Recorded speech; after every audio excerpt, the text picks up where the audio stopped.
I don't hate Boogiepop's 2019 anime adaptation, but I don't love it either. In fact, the whole time I spent watching it, I don't think I felt anything for anyone or any moment that happened on screen, save for perhaps one character.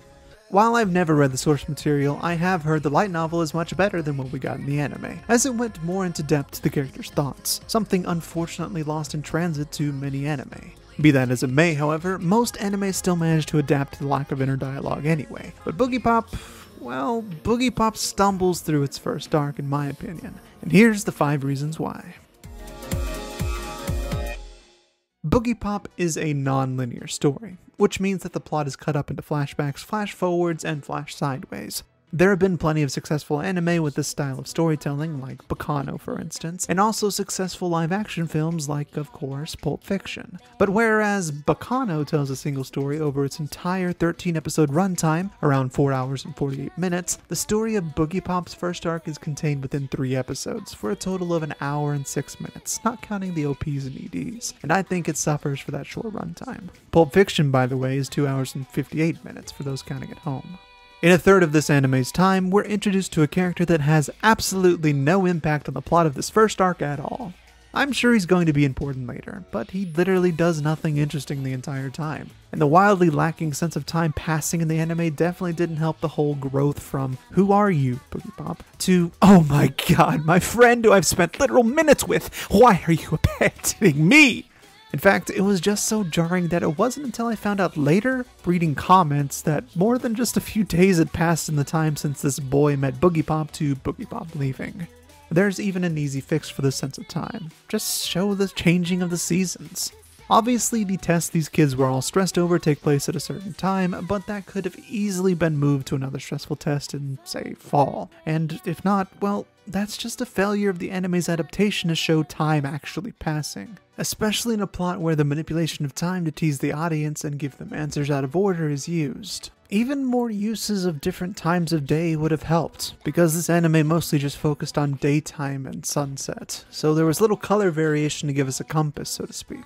So basically we're lost in time and spend too much of that time we do have with too few characters. I would say there is a benefit to spending more time with the characters important to the story, as my next point will bring up, but the time wasn't used wisely with the character they chose to focus on, and the fact that it wasn't is at least one reason why a lot of people, including yours truly, didn't get invested in any of the characters.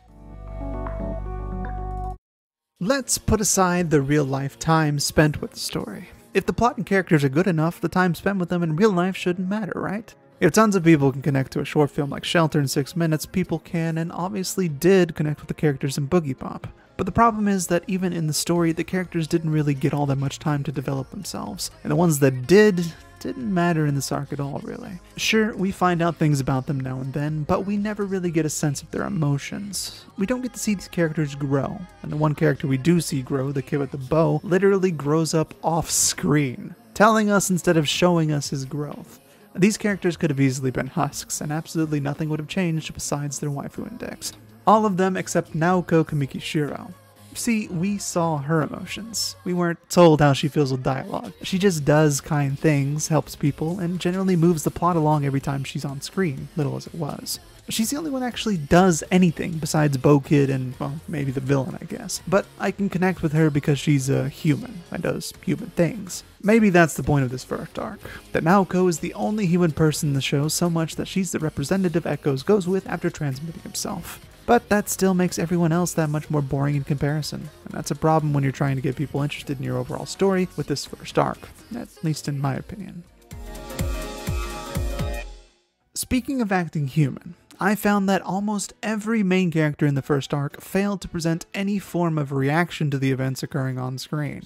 Even after finding out their friend is probably dead, Bow Kid and Girl hardly reacted to that fact. Instead, they seemingly just come to terms with it immediately, as if it was an expected and daily occurrence in their lives, despite the fact that we know it probably isn't.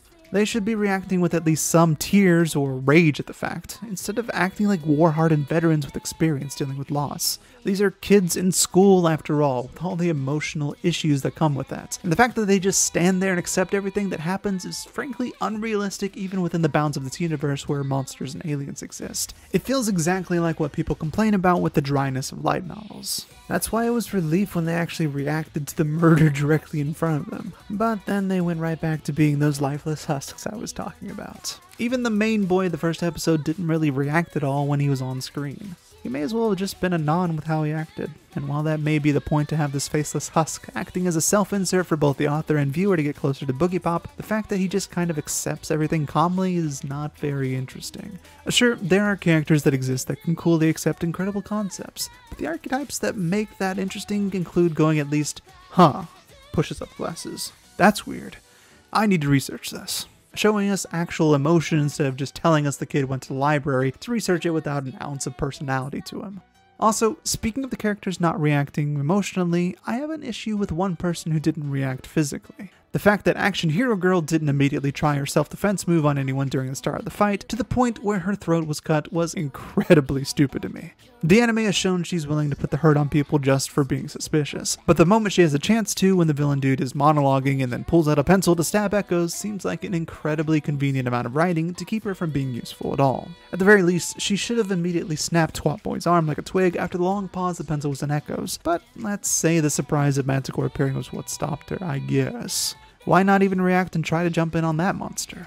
It's not like she knows the monster has inhuman strength, and even if she did know that, which is possible given what little backstory we know, putting up absolutely no fight is kinda just ridiculous to her character. At least even to Villain Boy, who just calmly slits her throat as if this girl has no peripheral vision or reaction time, which doesn't exactly inspire confidence in her ability to do anything later.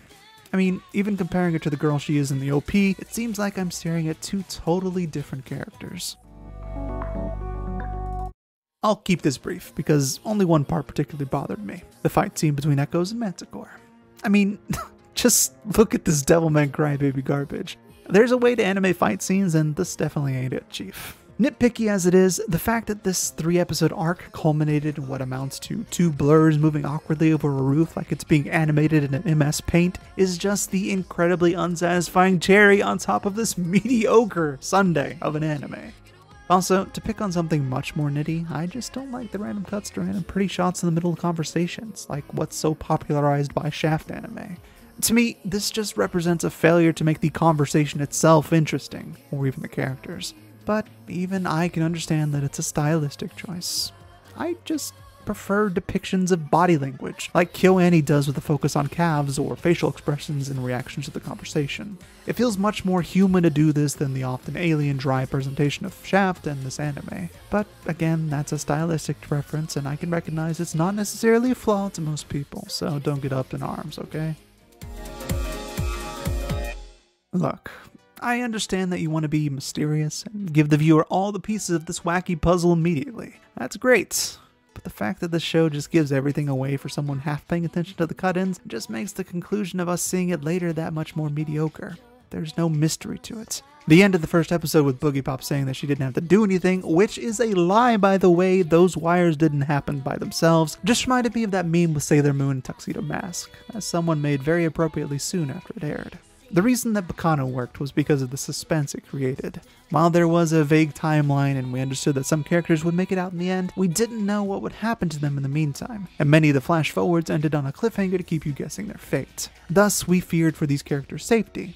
Boogie Pop, however, did none of this. Instead, every character's fate is completely shown outright, with no misdirections except Action Girl's throat being slit, and then only for like 5 minutes. So to boldly state that the thread has been ended and then show several of the characters still alive just made me, at least, glaze over and, well, I don't want to say stop caring because I was never really given a reason to care in the first place. But if I had cared, I most definitely would have stopped at the end of the first episode. Overall, this arc's anime adaptation just felt incredibly mediocre to me in almost every aspect. I suspect it would have been infinitely better to just read the light novel, but that still doesn't excuse the fact that Boogie Pop 2019 could have been adapted to make it more interesting and more impactful for me. I want to like the show, but it just doesn't do anything for me yet. Maybe the later episodes will do better, as I've heard people enjoy those more, but I'm not exactly holding my breath given what we've got.